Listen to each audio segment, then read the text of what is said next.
Hello and welcome to GuyLogicGaming. My name is Stemco and this is Dead Cells, developed by Motion Twin. It's coming to Steam Early Access on May 10th and it's a combination of a metroidvania style title as well as a rogue-like. So it combines some really interesting exploration and combat mechanics with the sort of pseudo-permadeath system that most roguelikes embrace. And before we dive into gameplay proper, I'll talk a little bit about the PC build and everything related to the PC performance, and then head into gameplay and talk about its 2D pixel art style goodness, because it does things quite well. But there are a couple of issues with the game in terms of its PC build in my opinion. The first and biggest one is that the game strongly advises using a controller. Now generally speaking, I'm never a fan of this, but we've come to accept certain games just being imminently more playable on a controller, especially in large numbers of hotkeys and button combinations. I'm talking about fighting games, I'm talking about games that require Twitch-style gameplay, such as Dark Souls. Those are often recommended to be played with a controller because those combinations for dodging, blocking, parrying, and shifting away from an opponent is much simpler to do on a controller than on the myriad buttons on a keyboard or mouse. And this game is no different, though it does offer full rebindable keys. Its mouse support is woefully lacking in the menus, and this also goes onto the game. While you can use your mouse buttons for abilities, you can't actually control your character with the mouse. Volume-wise, it has all the things you'd expect with main, music, SFX, and ambient noise volumes, as well as a mute button if you want to do that, which I would recommend not doing because the sound and gameplay music is actually quite enjoyable. I enjoy it a great deal. Language-wise, it has English, French, as well as Chinese, and then a couple of languages that are not yet implemented but will be available soonish TM, based on its early access progression. I do have to say, these developers have a pretty decent product on hand, and it's pretty fleshed out in terms of what it offers, as well as its overall polish. No real complaints here in terms of what they're delivering in this build. It's not a buggy, just out of the gates, basically barely alpha build. This is a really solid product. It does have two things though that I am annoyed with in its PC build. Outside of the lack of mouse support, its full screen windowed mode version is simply inadequate. There is no way to change your resolution, there is no way to lock your FPS to a certain setting outside of enabling VSync with logics to your native desktop setting, and the full screen mode the game offers isn't a real full screen, it's full screen windowed, which isn't the same. It doesn't have the same different technical benefits that full screen offers as opposed to windowed or full screen windowed. These are separate things and they should be treated separately. Other than that, the mouse capture is bugged and it's currently not working, which is the only bug I've encountered in the game at all, which is actually really solid. And then it has a couple of options for you to change things around. The only real visual option available is the VSync enable. There's no graphical option to speak of, and in a 2D pixel style game, that isn't the worst thing in the world, though I would have liked the ability to change AA, resolution, and a couple of other things that generally can be done, such as shadows, even in a 2D pixel art style game. That might give me a little bit of a performance boost versus a graphical boost if I'm really stretching my system to its limits. Obviously, this game is not heavy to run and not a stress on your system at all, and it runs a smooth, stable 100 plus FPS at any given time, so there's no real worry about performance or anything like that in the game. And even with VSync disabled, this is one of the few games I've not had any screen tearing I've noticed at all, which is really good in my opinion. Now let's go ahead and dive into gameplay and talk all about the gooey goodness that is Dead Cells and its smudgy dead corpse rising again and again. As I said, when we talk about Dead Cells, we want to talk about the combination of metroidvania style gameplay as well as a rogue-like experience. And what is the rogue-like experience? Well, when you die, you restart from the start of the game and you have to redo everything again. But unlike rogue-like games, this does a more of a rogue-lite approach in terms that you can unlock abilities,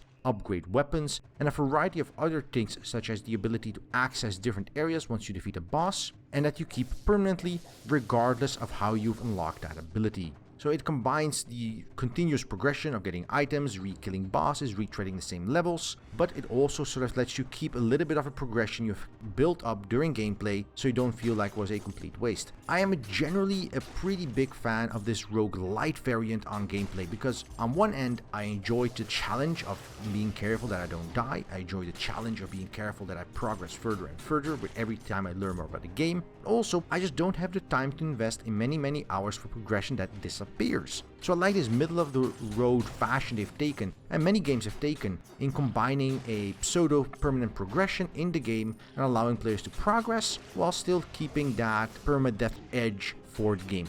Overall really good. As for the metroidvania style gameplay, well, you can see the gameplay on screen. You're running through tunnels, exploring a massive castle, and fighting tons and tons of enemies. As you progress, each chunk of the level is meticulously handcrafted and then glued together in a procedural fashion. Which means for the world building, while it's not true procedural generation, and that's a good thing because I personally am very tired of really procedural levels that end up being bland and boring, every chunk of a level is bound together in a coherent whole. So there's always a room with a shop. There's always a certain segment that a certain set of tunnels always looks the same. If you go in a trap area in the second level, that segment will always look the same, but it may be followed or preset by very different segments with their own set of secrets and their own set of hidden unlockable areas. So while you can learn certain segments of the game, you're always fresh and surprised when a new area pops up that you've not encountered before. Now this is both a good thing and a bad thing. The good thing overall is that it keeps the gameplay fresh. The bad thing is that this game also rewards you for being very fast and very efficient, so EA speedrunning it more or less, and it does so in a couple of different fashions. But when you have differing levels, a large amount of luck is involved in getting that best possible time. It's not a big issue for most people, and in my opinion it shouldn't be an issue for most people. It isn't an issue for me personally,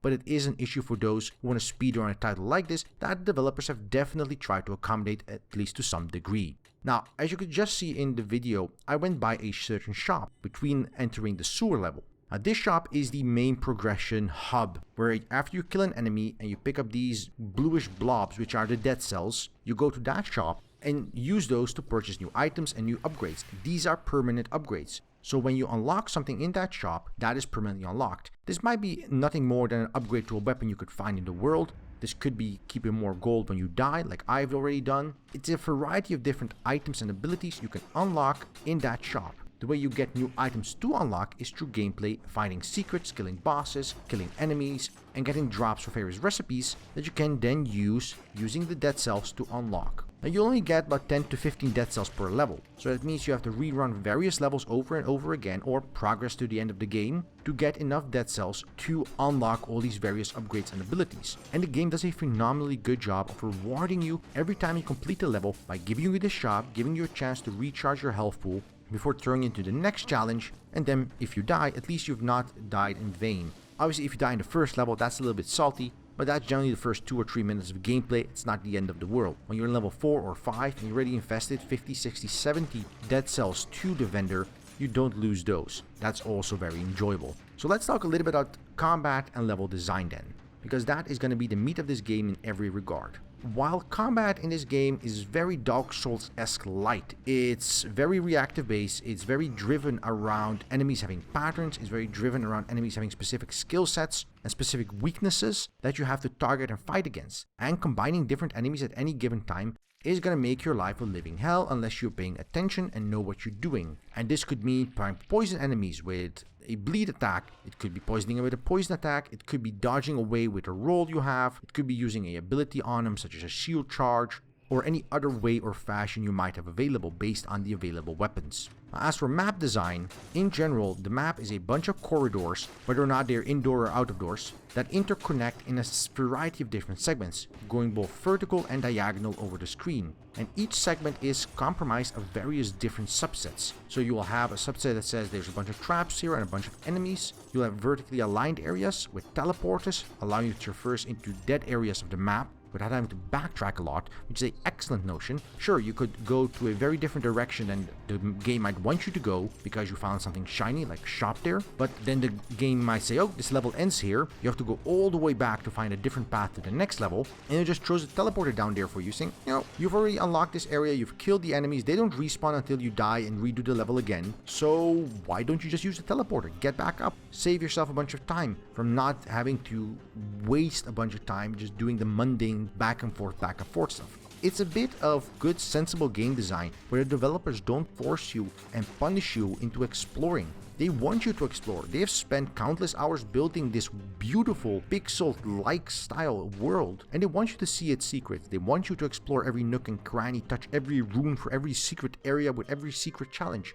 They want you to find every enemy and kill every dead cell. Or, alternatively, you can try and rush the game, get to the end game, and try to get some of these bonuses for being a speedrunner, for being very fast through the levels. at some of these special upgrades you can find in these hidden locked off rooms that are locked off only when you're too slow to get to them. And they're locked off pretty fast. Some of these rooms are locked off after 2 or 3 minutes and they're on level 2 at the end of it. So you have to be really fast to get to them in time. And these continuous different challenges, from secrets you can come across, from enemies that suddenly spawn elites in the middle of a level and you have to deal with in a very specific manner, to different shops, different abilities, different objectives. Maybe you'll not get a good item, such as a sword up until level 3 and you have to deal with other items. Maybe you'll get an item you never upgraded in the shop and you're a lot weaker. Maybe your item has a stun and you're trying to fight enemies that are resistant to it. There's a variety of different ways of creating a very tense atmosphere the game does, and it does a decently good job of that overall. Now there is one issue here I have with most games like this, and that's an issue I have with most exploration-oriented roguelikes. And that is that if you don't find good items, or if the build you're getting isn't suitable for the types of enemies you're coming across, then you have a very suboptimal run, and that can be very frustrating. So imagine me just not having my blood-doing weapon, me only having the base default weapon in this run, which I've had in different runs. That means I can't fight some of these enemies. Alternatively, I might have that different weapon not available for 2 or 3 levels even. So this upgraded weapon that helped me defeat bosses, that helped me progress further, is suddenly no longer available to me, and I have to deal with not having that weapon, which is a much more frustrating experience. Some people might find the challenge more interesting, I don't. I find it more frustrating. I've invested points, I've invested currency in a permanent progression for this item, and now I don't have that item. It's not a fun experience in that regard. Now, thankfully, the game doesn't have a lot of weapons in general. There's only about 5 swords, 5 shields, a couple of bows, and while they're always spread out across levels, and you can switch between them as often as you like when you find them, you generally do find some useful weapons here and there in every run. It's not like Enter the Gungeon with 600 plus weapons and some of them being utterly useless. This game doesn't have useless weapons. It has different weapons that have different strengths, such as the blood sword might cause bleeding, allowing you to be much more slow-paced and methodical in killing your enemies, whereas the beginner sword has a stun lock on it. The twin daggers have a charged ability where you can smash into an opponent and do much more damage. Each of these different types of weapons, whether they be melee or ranged, has one of these advantages as well as disadvantages. So overall, Dead Cells does a pretty decent job of combining these two. Now secondly is the level design in general, where I take some issue with due to the camera and the way the game sort of positions itself. While there is a minimap available and you can make that minimap large by pressing the tab button, there are a couple of issues with traps, and especially when you're going down a vertical shaft where you can't see the bottom. And in some levels, there is no bottom. There is an endless pit there and you have no idea because there's no way to look down or off to the side before you often jump in and end up dying. And that is never a fun experience. Now, thankfully, I'm hopeful that the developers will fix that during early access, allowing you a slight side look to look past your general viewport just to see what's going on there. But for now, that is not in, and that causes some level of frustration, especially in some later levels where you don't actually see where you're jumping to, and unless you know what's going on because you're familiarized yourself with that specific segment of a level chunk, you might end up dying and falling into a pit of endless doom. Overall, Dead Cells does things very, very well, but it also falls prey to a couple of things that most roguelikes fall to, such as the procedural level generation, providing some annoyances in terms of gear drops, but it tries to cover that with the upgrade system and frequent item drops everywhere, including specific item drops behind hidden doors and walls you can find. It doesn't try to force you in a specific playthrough style, but it also doesn't allow you to freely roam everywhere. Especially early on, when you haven't unlocked many enemies, you will end up not going to unlock certain levels. You can only unlock the sewer level after killing one of the first bosses. That gives you an item that allows you to create vines out of a certain spot on the map, and then using these vines you can get to the sewer level entrance. But you don't get told that by the game beforehand. And there's more of these things that you're just looking for an entrance in a room that seems to be sealed off, and you may waste a bunch of time because you don't have a way to get in there. There may be secrets that are inaccessible, and you may waste a bunch of time trying to figure out if you're just missing something on the map, a hidden passage, or if it's an ability you don't yet have, and you have to wait until you defeat the 3rd, 4th, 5th, 6th boss in the game before you can unlock that specific segment. And that is never a good idea in my opinion. It should either be imminently clear that a certain segment is inaccessible to you because you don't have an ability, either to help prompts or in the world itself, or you should have the ability to get to every segment even if it is a more obscure or different way. As we reviewed Prey a couple of days ago, that game did a fantastic job in allowing you to create alternative pathways into certain areas. You didn't have to get the access card or the key card to get to a certain segment. You could find a secret passage, you could probably kill an enemy, you could maybe transform yourself. And Dead Cells doesn't do as a thorough job of that. There's only one way in a secret passage, it's with that special ability, and if you don't have it, tough luck, you're not getting in. A damn shame in my opinion, because overall the level design is excellent, so these small little things do keep it from being perfect. Now, having spoken about the level design, probably a good point to point out the art style. And there is a lot to point out in this art style that is really good. Now, while the game touts a pixel art style game, it's not exactly pixel art-ish. It's pixel inspired definitely, but you can see the level of detail in the game itself generally allows for a much more dynamic set of options. It's much more modern, it's much more fluid than traditional pixel art would be, and that is not a negative thing at all in my opinion. It gives the game a very distinct style. It looks like its own original title, its own original art. What many pixel art style games don't achieve is trying to diverge themselves from the crowd, trying to be more than, oh look, we're the NES era or the SNES era type of game. What games like Dead Cells and other games like Owlboy do is create a very distinct art style, a very unique set of graphical visualizations that showcase the graphical style of the pixel art. While it's a little bit blockier and it's a little bit less contorted and it's not 3D and shiny and smooth, it still has a tremendous amount of level of detail and fluidity in terms of its fires, for example, in terms of its glass object, in terms of its animations, also in terms of its physical effects. So you'll have a lot of these details that are definitely way too high fidelity for traditional pixel art, mending fluidly with these pixel art style contraptions and movements and abilities and objects that create this very cool and unique set of art that looks beautiful. It feels fluid, the animations are of high quality, the various secrets, the various passages, the various methods of unlocking things, everything feels very clean. There isn't a blurry mess in the background or foreground where you're just sort of hoping that is the right thing you're pressing on because it looks like every other switch in every other part of the game. The amount of art on display, even in this early access build, is already very high quality and very clean. No enemy really looks the same, even the starter enemies that are basically recolors of the same type of enemy. Because of the way they have their animations and because of the way they perform their attacks and movement, they feel distinct and unique. And that is an excellent design decision from the developers. It makes the enemies feel a distinct class, allowing them to telegraph their strengths and weaknesses quite clearly to the player.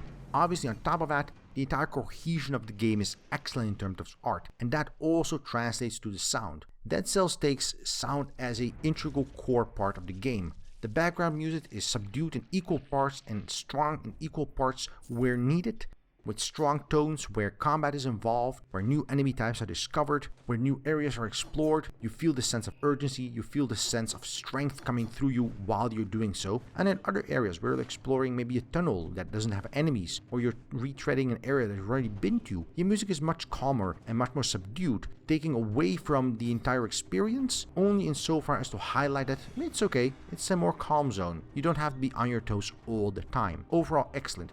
Obviously, the gameplay sounds, combat sounds, enemy sounds, weapon sounds, they don't all sound perfect, but they are decent quality in all situations and fit well with the weapons that are available. Now overall, Dead Cells offers on early access more than many games offer on release, and it's an imminently fleshed out title. Now developers have even said that their goals are to have the game in early access for about 8 to 12 months. They want to add more levels, they want to add more bosses, they want to add more content, as well as more systems to the game, such as scoreboards and stuff like that. And that is a very good idea, but even now I'm having a lot of enjoyable fun for Dead Cells, and I'm not even that good at the game. So if you're interested in metroidvania style games, if you are curious about the roguelike elements of this game, the combat system, and the exploration and world building, then I immediately suggest checking out Dead Cells. It's coming out on May 10th for early access, and already it looks more polished and more solid than many games that come out in full release in the last couple of months. Let's hope they finish it out in early access with more bosses, more content,